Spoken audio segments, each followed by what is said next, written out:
Hello YouTubers, Walsh Trader 78, aka Randy and D-Ram here.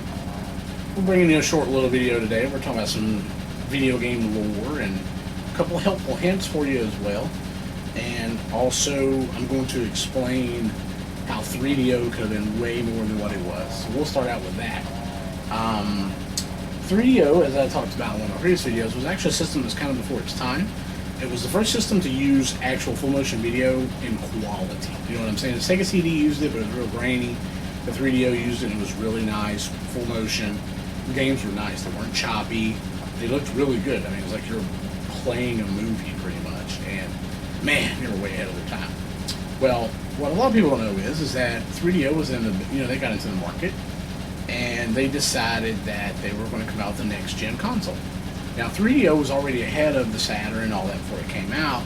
It was a little lesser known system, but the people who did know about it were diehard fans. And I'm telling you, man, there was nothing like it at the time. 3DO was the shit. It was even better than PlayStation. But consider PlayStation hadn't came out yet, you know what I mean? But I'm saying comparatively.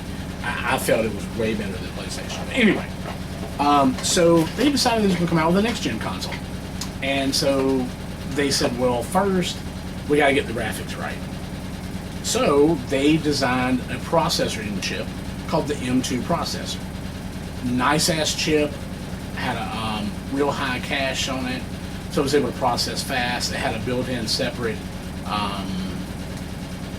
video processor for video and stuff, so it was a really nice chip.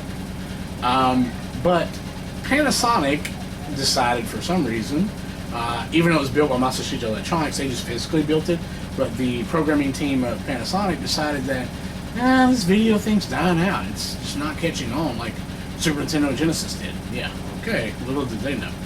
So they had this chip, beautiful chip, did a lot of great processing and everything. And so they decided to sell it. They were like, let's get out while we can. We'll sell this chip. It's not going to be any good. Market's dying, blah, blah, blah. So they sold the chip. Boy, were they wrong. Oh, yeah. And the chip actually got made into one of the greatest systems, argumentatively, of all time. Definitely, probably sales-wise, probably sold more probably than Nintendo did. But I would say it's definitely up there with the top 3 most successful systems ever. And that was the PlayStation. A lot of people don't know that. But yeah, the M2 chip was sold to Sony. They renamed it, used it, and they built the PlayStation around it. And in a weird, twisted way, you have Panasonic to thank for the PlayStation by Sony. So go figure that one out. That one's crazy. So talk about lore. Yeah. Okay. This is going to be a little more informational for you guys. We're going to touch a little bit on some of the old video game lore and what really goes down with some of this stuff. And then at the end, I'm going to give you some helpful tips on cleaning your cartridge-based systems, as well as some of your CD systems. I got one for them. It may not be exactly on track what we were talking about, but all of you, just about anybody that plays games, have played the Mario Brothers franchise. Oh, yeah. Well, what I was going to talk about is Super Mario World 2. Or was it Brothers 2? Yoshiana? No, I said it wrong. Super Mario Brothers 2. Anyway, what it was is the one where you can be Princess, Toad, yeah, Luigi, or Mario. That was actually not even supposed to be a Mario Brothers game. The creators and all needed something real quick to throw in to add to a new Mario, and I can't remember what game it was originally supposed to be, but what they did, they overlaid the Mario characters' features on the actual characters in the game. That's why that game itself is so much different than any other Mario game. Just like throwing vegetables. I want to say it was going to be called like Mushroom Picker or something, like, because the whole thing was, you were grabbing mushrooms from the bottom and onions and stuff, or like Vegetable Harvester. It was like some crazy name like that. It wasn't even going to be Mario. Yeah. And at the last minute they changed it up and decided to throw the character's face on it. And that's why each one of them, there's so many different, like Toad was supposed to be real strong, Luigi could jump higher, Peach could float, and Mario was supposed to be all around. Yeah. Oh. But a lot of people don't know this. There's certain boards that you gotta have certain characters. You can't get past it. Like, I think it's World 4-1, I think it is. But you go inside a little thing, and then there's like this little ledge that you gotta get up. And without Luigi and squatting down doing his super jump, you can't make it over that ledge. Well, Luigi was always my go-to character on that game anyway. Mine too. Because of the jumping. Now, Toad was like a power puller. Like you said, he could lift really fast. But Princess floated, which was useless. Yeah. And then Mario, he was all right, but he didn't pull real. Excuse me, guys. He didn't pull really fast, and then he couldn't jump really He high. was slow. Yeah, but yeah, no, that was some little lore for you too. Another thing I want to touch on is the yellowing of Nintendo and Super Nintendo. More predominant in Super Nintendo. Now, the rumor is that if the Nintendo is yellowed, then it's from somebody who smoked. That is absolutely 100% not true. What happened was there was a company that, I have one right here at the bottom, yellow. There was a company that made the shells for Nintendo. And they used a certain grade of plastic. And it took about 4 years for it to start yellowing. And then Super Nintendo realized it and then quit using the company. But by then it was too late. So if you have a system that's completely gray, then you have a later system. Yeah. If it's yellow, do you have one of the newer systems or one of the first systems? Yeah, and like you said, well, there are some where you get a bottom that's yellow and a top that's completely gray. And then I've seen some where the entire thing is yellow except around the controller ports and the part where the game goes in. And that was because those two parts were made at another factory. But again, it has nothing to do with smoking, it has nothing to do with having gas heating home. It has nothing to do with all that on. It is strictly where the plastic was made in Japan. So lay that to rest. That is definitely not true. Another big lore thing was that with the PlayStation 1, that if you took a paper clip and wedged your close button shut on your game, was that you could swap games in and out and have them play within each other. To an extent. Now, there are exceptions to that, which was like Ridge Racer. You could load Ridge Racer, pull the disc out. Now, you didn't have to do anything special. You just load Ridge Racer, pop the thing open, take Ridge Racer out, put in your favorite music CD, close it, and you can play the music. A lot of people didn't know that either, that you could play your music. There weren't many games that you could do that on, but that was one of them. But, now, if you had a chip where you chipped your PlayStation, what you could do is, that's how you used to have to do it. You have to put a paper clip and hold that thing closed. And when you could do, I'm taking that back. Before you got a mod chip in your PlayStation, what you do is you take a paper clip and you had to have a copy of, Destruction Derby, I think it was. You load it, but then you pull it out while it's spinning. And then you put in your bootleg. And then your bootleg will pick up right where because all you have to do is get past that Sony screen. But later on in life, they come out with a chip that you just soldered on the motherboard and got past all of that. Now, I didn't do any of that. I didn't condone any of that. But I might know some people who've done it. But, yeah. But, again, some of the old school lore. So. I don't have too much of the lore. Oh, okay. Well, I mean, that's pretty much a few things that we want to touch on. Hold on. Whew, it's bad down here. I'll have to get Dee to edit that. Come up with something to replace that. People don't hear me talking about lore, now they're coming to get you. No doubt. They're giving up secrets. Damn Nintendo. Come be the death of me. Buy something, will you? Yeah. Tell me what that's from. Come on, Die Hard Zone fans. Yeah. But anyway, so, and another thing, we're going to do a video on horrible accessories. Yeah, there's plenty of them. Now, leave in the comment section if you want to. Leave your idea what you think's horrible and why. Or ask our opinion on, like, do you think the Game Genie was a horrible accessory? Because you'll be surprised at the people that will say yes. I personally will say yes for one reason. It ruined the play value of games. It shortened the lifespan of your game. Yes. Not only damaging it, but you go through it so fast, so easy, you didn't want to mess with it again. Yeah. I remember buying Contra, paying $50 for it, cheating using the Konami code, and then pissed because I beat it literally in one night with the Konami code. Because it was the first game you could really cheat on, and you could get 140 lives. And if you couldn't beat Contra with 140 lives, you should have been playing Nintendo. You should have been. Yeah. And guys, any of y'all out there remember the Contra code? Put it in. See what happens. Yeah. Yeah, I have it above my TV in my room now. The Konami code's on my wall. But, yeah, so, and then another thing, too, is I'm going to let y'all in a little secret that most people didn't know. But Bubble Bobble from Nintendo became very popular. Spawned tons of Bust a Moves, which everybody, even my mama included, loved Bust a Moves, great puzzle games. A lot of people didn't know, but you had to have 2 players to beat that game. You could not beat that game with 1 player. It was impossible. What happened is you got to board 99 and it just repeated and repeated and repeated. Until you added a 2nd player, you would not get to the end and get the big bub or whatever it was called and beat it. So that's a little lore for you, too. And check this out. ultimate Nintendo secret. Samus from Metroid is a woman. That's right. No, back in the day though, that was huge. When you got to the end of Metroid and she took off her helmet or whatever it was she did, and you realized it was a girl. It's like, Oh my god. a girl is a hero in a video game? No.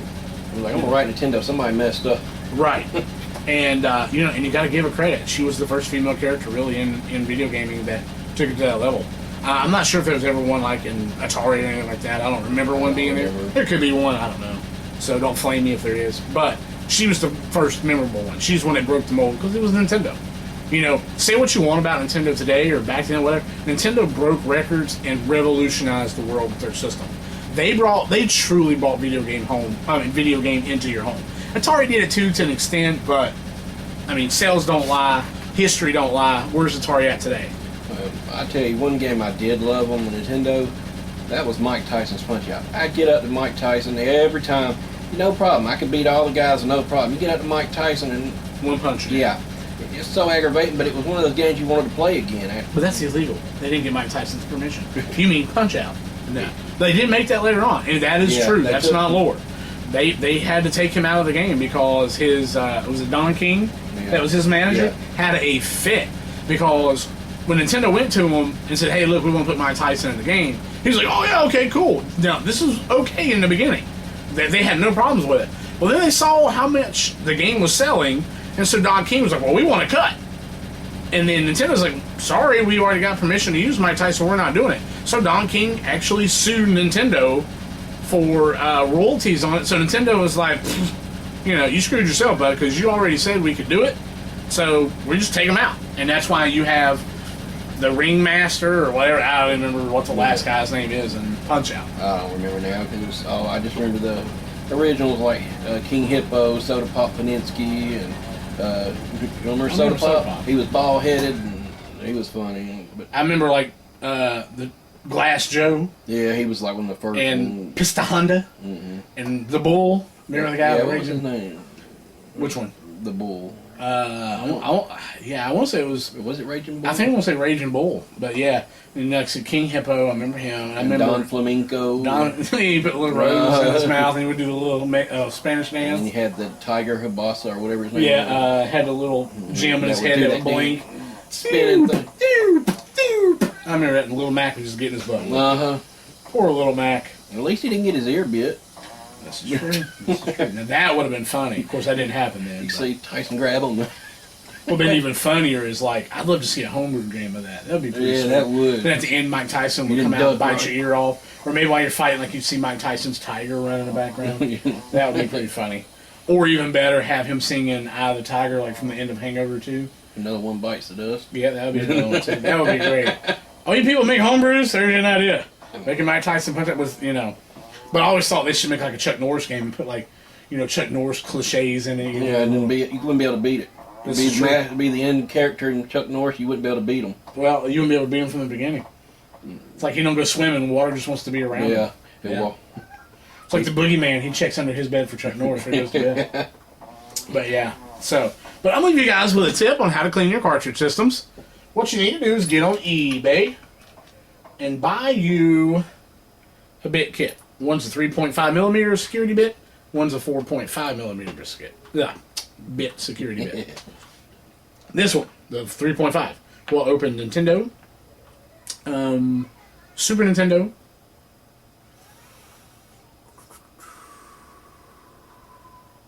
and I think that's it actually, Game Boy. Now this one, the 4.55, will open Super Nintendo systems, Genesis systems, Genesis cartridges, and Neo Geo cartridges. What you do is you just open the cartridges up, there's a chip in there, you take a pencil with an eraser, you take the eraser, you run it across it. It's not abrasive, it takes all the gunk off of it, and it doesn't hurt your games whatsoever. Great way to clean your games. Just make sure your eraser is not down toward the metal. Yes. Do not scratch your chip up. Yes, and please, for the love of everything holy in video game land, do not use a Dremel tool. God. Do not use sandpaper. Brasso, I wouldn't use. Put no chemical. You can use it as long as you don't get it on the board. It has been known to melt the board, but you can't scrub hard enough with a Q-tip. Alcohol's fine; it's not going to do anything. But alcohol is a temporary fix, and that's in every one of my eBay posts. I put that I open all my games, I clean them by hand, because I can take a game right now, clean with a Q-tip. Yeah, some gunk could come off. I'll put it in the system. It'll work great for 10 minutes. Yeah. And then all of a sudden, it's like, you come back an hour later and try to play it, and it's foodboard. Because, like I said, the contacts are dried. You know, two things that mess Nintendo up. 72-pin connector and the chip being dirty. Now, there's also a lockout chip that's installed on the Nintendo boards that you can disable. And basically what it is, it's a voltage regulator. And it was made to pick up bootleg games so that it wouldn't work on the Nintendo. Now, you can disable that. Some argue that it helps. I've disabled them all anyway, but I've never had one where it like went from blinking to not blinking just because I disabled that chip. But it doesn't hurt to disable that chip either. If you don't know what I'm talking about, YouTube it, put NAS lockout chip disable or removal, or I mean I wouldn't remove it, but what it is, there's going to be a little chip and you'll see the location, and it's the fourth tongue. You take that fourth tongue and you just break it loose. You can unsolder it, you can just break it, whatever you want to do, it doesn't matter. And it stops the voltage regulation, which does probably help some games play a little bit better. So, but that's our helpful tip for today on how to clean your games. Leave comments, suggestions in the section, things you'd like to see on videos, games you'd like to see reviewed. Anything else? Yeah, the guys, for the ones of you that are already subscribed, we are really wanting to grow our channel. Please, if you have any friends that play games, send them our way, because like I said, when we do hit 100 subscribers, we are going to be doing a giveaway. Yep, absolutely. More details will be on that to come. Also, we're going to have a section on our page where we're going to do trades. You know, we don't want to do for sale or to buy. I mean, if you want to do that, you can. We're going to start a separate thread and pin it to the top of our Facebook community page. But if you're looking for something, you know, put it in there. You know, we might have it. You know, what a lot of time we do, and you'll hear me talk about some of our videos, is I'll buy lots and get what I need out of it. Like I just bought a Nintendo lot and I only need like 7 games out of it, but I have like 10 games left over. I don't mind trade. I'd rather trade those to people who actually want them and play them than to sell them on eBay. I really would. Now, don't get me wrong. I ain't gonna say I hate money and I hate selling them, but normally what I do when I sell on eBay is I use that money to buy something new. You know, like right now, I'm fighting the urge to buy a Virtual Boy. I have enough money in my PayPal to get one, and I ran across one last night.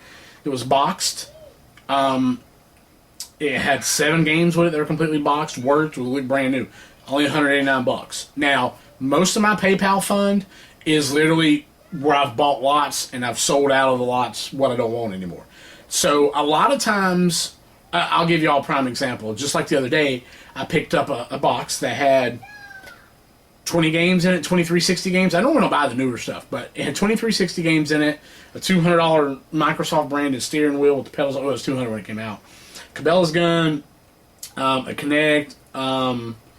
Anyway, I won't tell you what I paid for it, but I took a handful of the games, maybe 4 or 5 of the games out of it, and went to GameStop and got $76 credit.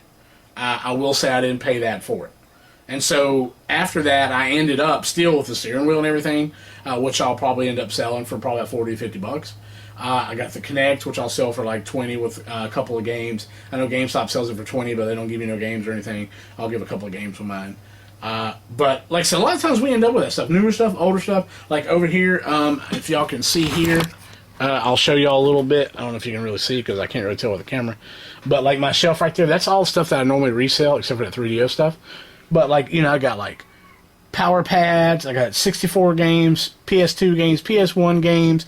There you can see I got boxes that says controllers, video game cords, Genesis games. See all that stuff right there? All that stuff that's predominantly for sale or for trade. So, if there's something you need, like a power cord, things like that, like if you needed a PlayStation 2 power cord, if you're a subscriber to us, I wouldn't charge you anything for it other than shipping. So if you wanted it, it'd be like $2 for shipping. Also, if you have questions and everything, leave it, like I said, especially go to our Facebook page. Leave a comment on our Facebook page, and I'll PM you. If you want to know our secrets on how to hunt, our secrets on where to look, our secrets on everything, I've been hunting, picking, and reselling for a long, long time. D-Ram's been more of a collector, but here lately he's got on the eBay because he's got a lot of extras and duplicates and stuff that he would rather turn into other gems he wants. I mean, not knocking the guy, but he has 32 copies of My Little Pony Island Park. Yeah. So, I mean, you know, it's his prerogative. He wants to play My Little Pony, but he don't need 30 copies. No, I'm just kidding. I got that Barbie you wanted to borrow. I do want to borrow the Barbie because I heard she gets naked in it. But no. But seriously, guys, like I said, we have a lot of extra stuff, and I have a lot of stuff I resell. And I'd rather sell to you, a person who wants it for what it is, than to sell it on eBay. And I'll sell it cheaper than eBay. And then even if you feel uncomfortable doing the PayPal transaction and all that, I'll be more than glad to set you up an eBay transaction. Now, it won't be as cheap because I have to pay eBay fees, but I'll still give you a good deal. And you can ask D-Ram. All my eBay sales, I'm always the cheapest person. Always. I never overcharge. Now, if it's a specialty item where someone's got a loose copy of Castlevania 3 for $25, mine's boxed, then yeah, I'm going to sell it for more. But I won't sell it for more than another boxed copy of Castlevania unless it's all jacked up. But comparable quality, I'm always going to sell cheaper. And then if you do a PayPal transaction with me, I'll do it even cheaper outside of eBay. You know. And that also goes for if there's a game you're looking for you can't find and don't have time to find it, just if you want us to do it, we'll find it for you. Absolutely, absolutely. Now, I'm not saying I'm going to find it tomorrow, but we have tons of little retro stores here. And see, here's the other part, and this is going to go back to where it's a benefit for y'all. Say you want Final Fantasy II. It's $49 on eBay, okay?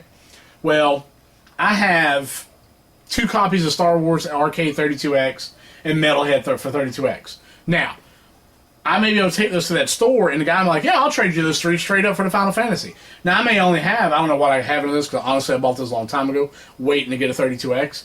But, you know, I may only have $4 or $5 into those a piece. I don't know, honestly. But say I got $15 into that. Okay, so if I know I got $15 into that, and I can trade it for Final Fantasy II, I'll get the Final Fantasy II, then I'll sell it to you for $20. Or, well, I'll say $25 with shipping.